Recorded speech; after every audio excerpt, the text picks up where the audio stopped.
Hello everyone.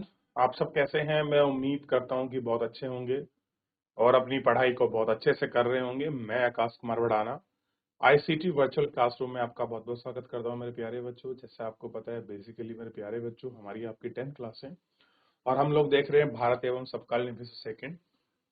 उसी में हम लोग बात कर रहे थे मुद्रण संस्कृति और आधुनिक दुनिया की। हम लोगों ने बात करी तो बहुत सारी चीजें कल हमने इसमें पहले भी बता चुका था कि जब मैंने कल लेक्चर शुरू किया था कि बच्चों इसमें मैंने पिछले वीक जब हमारी क्लासेस थी तब मैंने आपको पढ़ा दिया था। तो अब मैंने जो कल शुरू किया था आपका एक नया पाठ्य वर्ग के रूप में, कैसे किताबें छपनी शुरू हुई, कैसे उसका समाज पर असर हुआ, लुटिन माथिर किस तरह से लोगों पर विचार फैले और इस किताब ने कैसे आपका बदलाव शुरू किए, इन सारे चीजों को मैं आपको दिखा चुका था। ठीक, ये सारे चीज कैथोलिक जो था और बाप के प्रोटेस्ट कैसे दो भाग में आए, पढ़ने के जुनून से कैसे एक नया साक्षरता वर्ग जो है अब बाहर निकला और कैसे उसने नई नई चीजों को अब एक्सेप्ट किया, तर्क की बात होने लगी, विज्ञान की बात होने लगी, इन सब को लिखा। और मुद्रण संस्कृति में फ्रांसीसी क्रांति पर क्या असर हुआ, इसके विषय में हम लोगों ने आपका देख लिया और उस पर आपका बात भी की। और इन सबको गौर करके मैंने आपको बता चुका था कि ये इस प्रकार से चीजें हैं। तो हम आगे बढ़ने से पहले एक बार, अगर किसी का प्रिंटिंग को लेकर कोई भी डाउट है कि कैसे प्रिंटिंग प्रेस ने आकर या प्रिंटिंग ने आकर किस तरह से लोगों के जीवन में नए विचारों को रखा है, आधुनिकता आई है, कैसे सामाजिक बदलाव हुए, कुछ लोग उसके प्रेरणा स्रोत रहे हैं, इन सब चीजों को हमने पढ़ा। तो इसमें किसी का कोई डाउट है, कोई क्वेरी है तो मुझसे पूछ सकता है। पहले एक बार आप देख लीजिए।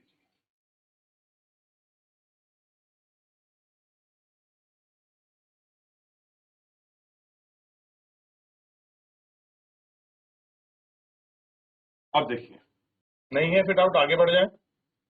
मैंने कल बताया, कल हम लोग शुरू करेंगे 19वीं सदी। इसमें सब यूनिट जो है आपका 5 है और अब उसमें 19वीं शताब्दी को देखें। 19वीं सदी में यूरोप ने जन साक्षरता की दिशा में लंबी छलांग लगाई, जिसके बूते महिलाओं और बच्चों के रूप में बड़ी मात्रा में नया पाठ्य वर्ग आपका तैयार हुआ। कैसे निकला?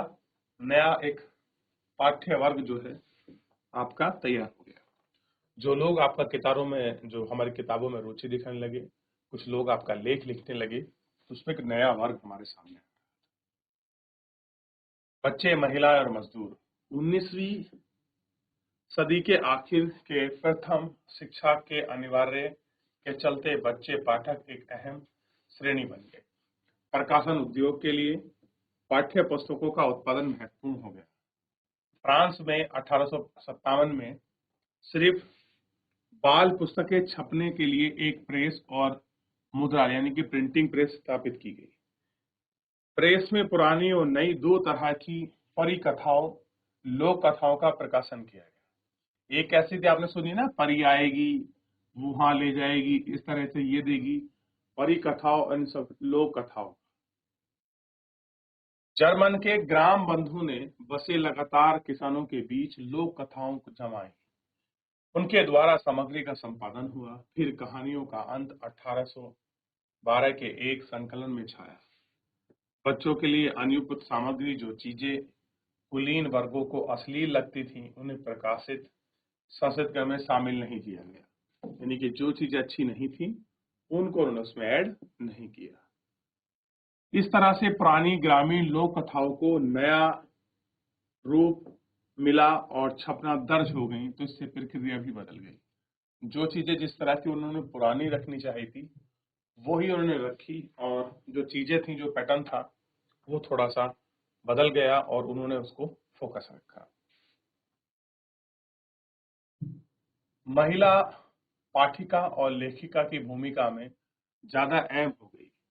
पेनी मैगजीन्स यानी कि एक पेशिया पत्रिका, जो खास तौर पर उनके लिए होती थी, वे वैसे वैसे ही चाल चलन और स्थायी सिखाने वाले निर्देश थे। 19वीं सदी में जब उपन्यास छपने लगे तो महिलाओं की उनकी अहम पाठक मानी गई।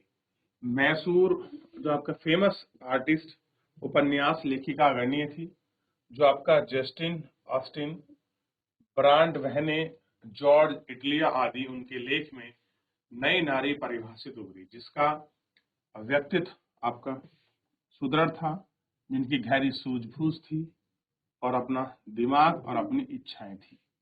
ये सारी चीजें इसके अंतर्गत उन्होंने देखी। 17वीं शताब्दी से किया गया किताबों के बारे में पुस्तकालय में आया।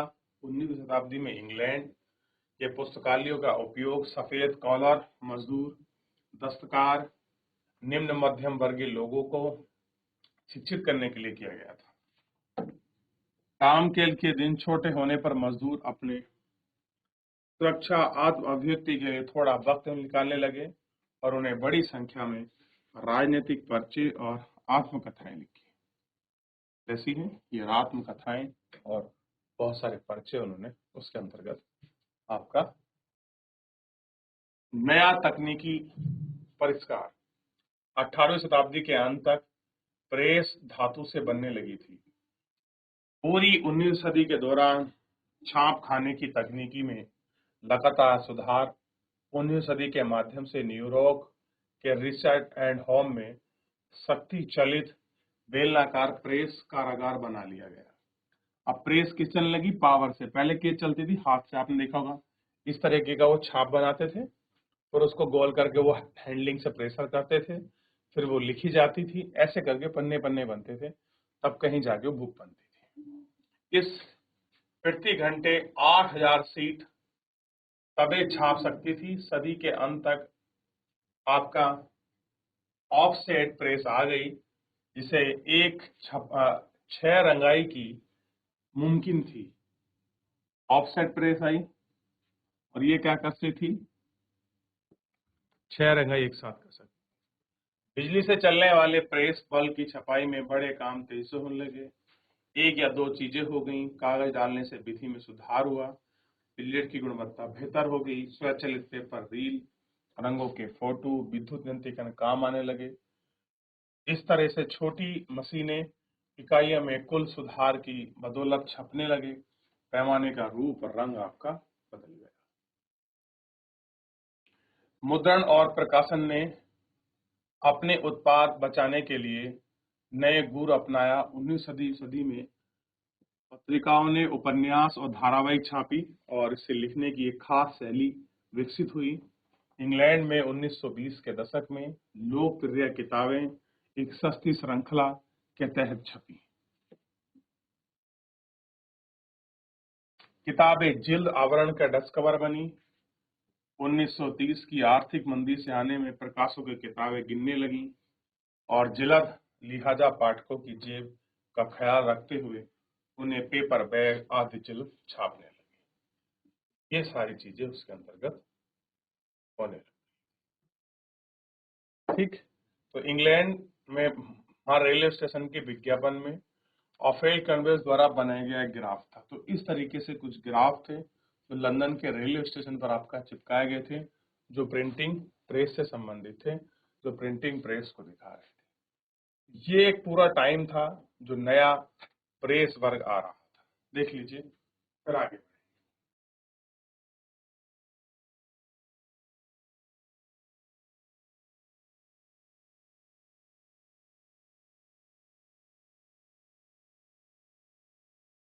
अब 6 यूनिट है इसमें और बड़ी महत्वपूर्ण है।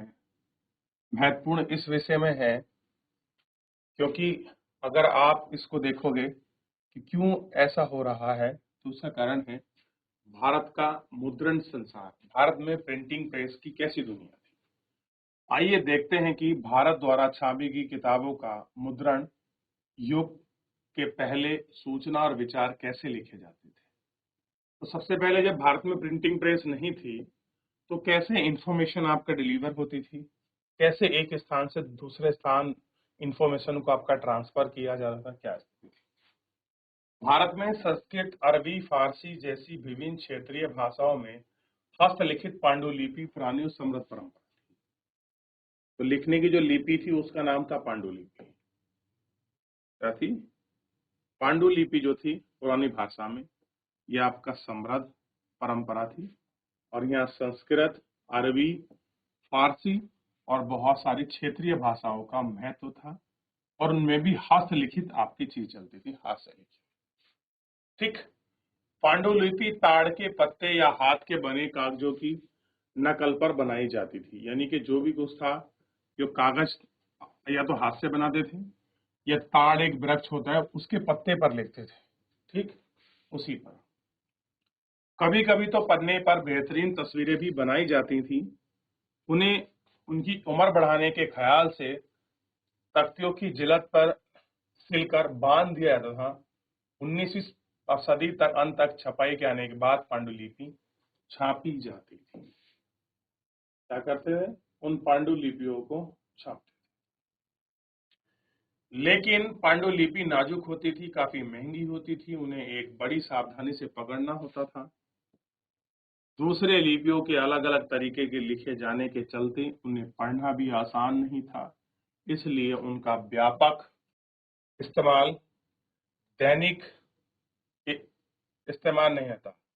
हालांकि पूर्व औपनिवेशिक बंगाल के ग्रामीण क्षेत्रों में प्राथमिक पाठशालाओं का बड़ा जाल था, लेकिन विद्यार्थी आमतौर पर किताबें नहीं पढ़ते थे, गुरु की याददाश्त से किताबें सुनाते थे।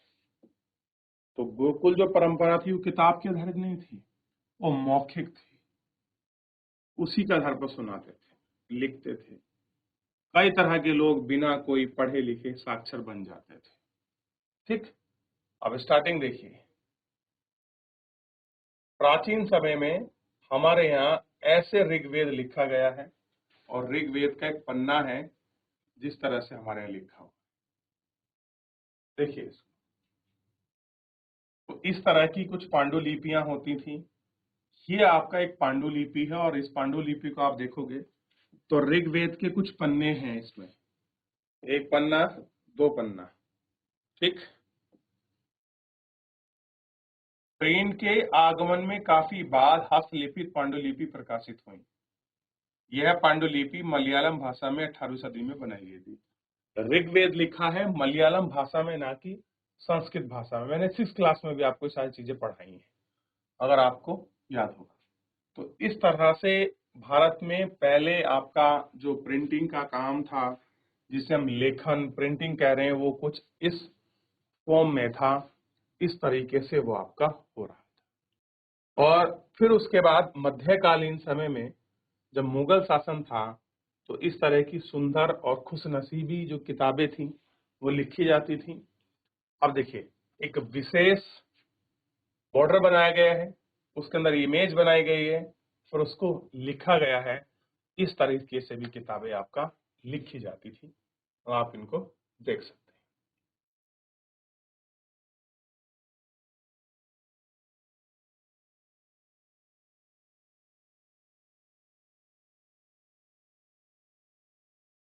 देख लिया। तो मध्यकालीन और आपका जो प्राचीन बुक थी, तो आपको इनमें अंतर अच्छे से स्पष्ट हो जाए। छपाई भारत आई, प्रिंटिंग जो है वो भारत आ गई। प्रिंटिंग आप बताएंगे कि प्रिंटिंग जो है किसके समय में भारत, बताइए।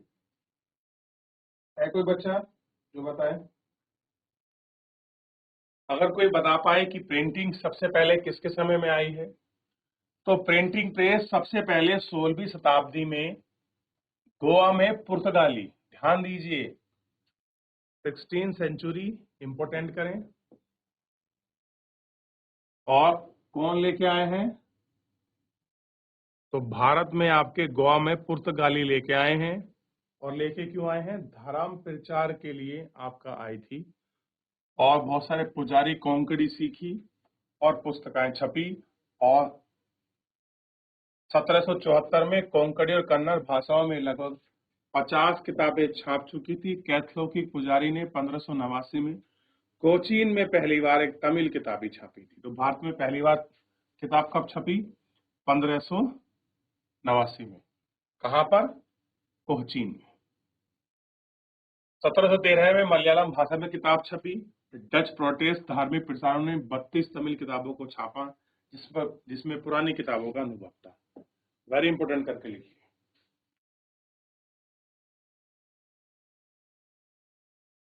ठीक। तो पहली प्रिंटिंग प्रेस कब आई, कब छपी, देख लिया। अंग्रेजी भाषी प्रेस में काफी देर तक विकास नहीं कर पाए। यद्यपि इंग्लिश ईस्ट इंडिया कंपनी ने 17वीं शताब्दी के अंत तक छाप खाने आयात करने शुरू किए, यानी कि ईस्ट इंडिया कंपनी बहुत बाद में आपका प्रिंटिंग प्रेस लाई। कब? 17वीं शताब्दी में। और जबकि पुर्तगाली कब ले आए थे? 16वीं शताब्दी में। इन्होंने बहुत बाद में मंगाई। जेम्स अगस्टस हिक्की, आपने पता होगा कि इनका भारत में पहला पत्र है समाचार पत्र, और इन्हीं के नाम जाता है। तो भारत का अगर पूछ लिया जाए पहला समाचार पत्र किसने चलाया, तो जेम्स अगस्टस हिक्की ने। कब? 1780 में। क्या नाम था? बंगाल गजट। ध्यान रखिए, कैसा था? बंगाल गजट। और ये सप्ताह में एक बार आता था। क्या था? सप्ताह में एक बार। तो अगर पूछ लिया जाए भारत का प्रथम अखबार कौन सा था, तो जेम्स अगस्टस हिक्की का the Bengal Gazette, Bengal Gazette था। ध्यान रहे, पत्रिका का संपादन शुरू हुआ, बेसिकली साप्ताहिक पत्रिका थी, जिसने खुद को यूं परिभाषित किया कि हर किसी के लिए खुली एक व्यावसायिक पत्रिका जो किसी के प्रभाव में नहीं, यानी कि पत्रिका भारत के प्रेस चलाने वाले औपनिवेशिक शासन से आजाद, निजी और अंग्रेजी की उद्यम थी। अपनी स्वतंत्रता के प्रति अभिमान था। इक्की ढेरों सारे विज्ञापन छापता था, जिसमें दासों की बिक्री से जुड़े इश्तहार भी शामिल थे। इश्तहार मतलब जो उनके समय के जो विज्ञापन छपे होते हैं वो भी शामिल। लेकिन साथ ही वह भारत में कार्यालय वरिष्ठ अंग्रेज अधिकारी से जुड़ी गपबाजी भी छापता था। इससे नाराज होकर गवर्नर वारिंग हेस्टिंग ने जेम्स अगस्टस हिक्की पर मुकदमा दर्ज कर दिया और ऐसी सरकारी प्रांत अखबार के प्रकाशन को प्रोत्साहित करना शुरू किया जो औपनिवेशिक राज की छवि के हमले से उनकी रक्षा कर सकते थे। 18वीं शताब्दी के अंत तक कई सारी पत्र पत्रिकाएं छपने लगी। लोग हिंदुस्तान में भी अखबार छापने लगे। ऐसे प्रयासों के पहल और राज ने राजा राम मोहन राय में करीब और उसके गंगाधर भट्टोपाध्याय का प्रकाशन बंगाल गजट में प्रकाशित हुए। तो ये सारी चीज यहाँ देखेंगे, तो बंगाल में भी ये सारी चीज आपकी प्रकाशित होने लग गई थी। ठीक, तो ये स्थिति थी।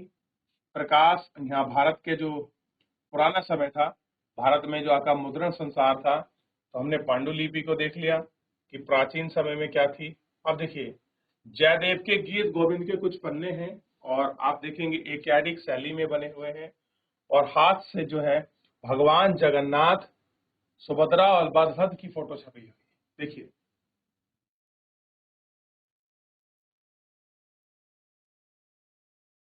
आगे बढ़ जाए। ये पूरा भाषा शैली का देख लिया। अब है धार्मिक सुधार और सार्वजनिक बहस। अब प्रिंटिंग प्रेस छपी है तो कुछ बुक भी छपेंगी, बुक छपेंगी तो कुछ धर्म की आलोचना होगी, आलोचना होगी तो कुछ धर्म सुधारक आएंगे, और कुछ धर्म सुधारक आएंगे तो कुछ जो पुराने लोगों को मानते हैं, पुरानी चीजों में विश्वास करते हैं, वो उन पर डिस्कशन भी करेंगे। तो चीजें खुली होंगी, ओपन शट बहस होगी और पब्लिक वेलफेयर में कुछ आएगा। जैसे कि आप जानते हैं कि 19वीं सदी की शुरुआत से ही धार्मिक मसलों को लेकर बहसों का, यानी कि जो आपका डिस्कशन है, उनका बाजार गर्म था। अलग अलग समूह औपनिवेशिक समाज में हो रहे बदलाव से जूझ रहे हैं। धर्म की अपनी अपनी खास पेश करते हैं। कुछ तो मौजूदा रीति रिवाज की आलोचना करते हैं, उनमें सुधार चाहते हैं, जबकि कुछ समाज सुधारकों के तर्कों के खिलाफ खड़े हैं। ये सारे वाद विवाद प्रिंट हैं, सरेआम पब्लिक हो चुकी है। छपी हुई पुस्तकों का अखबार ने न केवल विचारों का प्रसार किया बल्कि बहस की शक्ल भी तय की। ठीक, डिस्कस क्या होगा।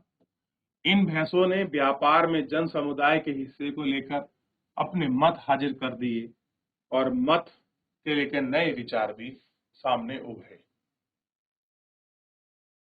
यह वह समय था जब समाज और धार्मिक सुधारों के रूढ़िवाद के बीच विधवा दास, एकेश्वरवाद, ब्राह्मण, पुनर्वर्ग, मजदूर, पूजा जैसे मुद्दे को लेकर बहस तेज ठनने लगी। बंगाल जैसे बहस चली, लगातार बढ़ता तादाद, पुस्तकों और अखबार के जरिए तरह के तर्क समाज के बीच आने लगे। बहस बढ़ेगी तो नए नए तर्क यानी कि लॉजिक आएंगे, अखबारों में छपेगा, पत्र पत्रिकाओं में छपेगा, संख्या बढ़ती चली जाएगी, बहस तेज होने लगेगी। कुछ लोग आपका विधवा दह की बात करेंगे, कुछ एकेश्वरवाद की करेंगे, कोई आपका पुजारीवाद की, कुछ आपका मूर्तिवाद की, कुछ आपका हिंदू पर बात करेंगे, कुछ आपका धर्म सुधार। तो अलग अलग मुद्दे और अलग अलग डिस्कशन के पॉइंट आपके समाज में आ चुके हैं। समाज भर चुका है, समाज इन सारी चीजों को देख रहा है।